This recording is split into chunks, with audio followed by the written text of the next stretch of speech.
আবার একটি নতুন রেসিপি নিয়ে আপনাদের পাশে চলে এলাম। কাবলি ছোলা, আলু আর মুরগির মাংস দিয়ে রেসিপিটি শুরু থেকে শেষ পর্যন্ত দেখবেন। সিদ্ধ করার জন্য বসিয়ে দিচ্ছি কাবলি ছোলা, দিচ্ছি হলুদ গুঁড়ো, দিচ্ছি লবণ। কাবলি ছোলা সিদ্ধ হয়ে গেছে। দিচ্ছি আলু লাল করার জন্য, দিচ্ছি সয়াবিন অয়েল,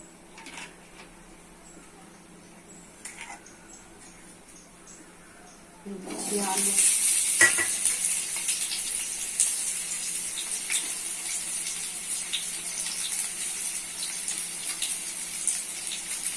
দিচ্ছি একটু হলুদ গুঁড়ো, লবণ।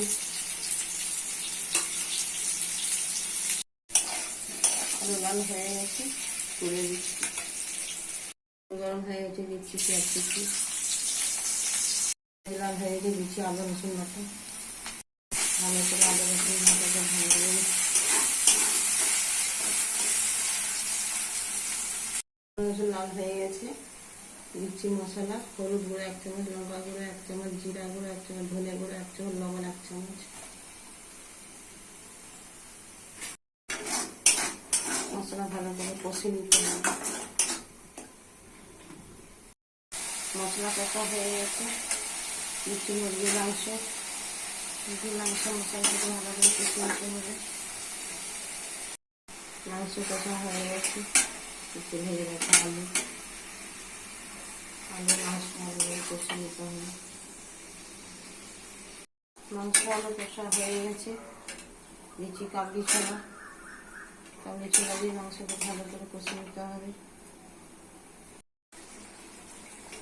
কাবলি ছোলা, আলু, চিকেন, মুরগির মাংস কষা হয়ে গেছে।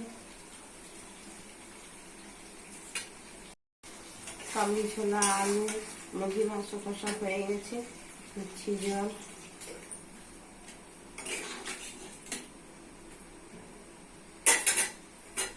দিচ্ছি গরম মশলা। হয়ে গেলে নামটা দেবো। রেসিপিটি রেডি হয়ে গেছে। কত সুন্দর, কত কালারফুল, কত টেস্টি। বাড়িতে করে খাবেন, পরিবারকে করে খাবেন। সাবস্ক্রাইব করবেন, সঙ্গে থাকবেন, পাশে থাকবেন।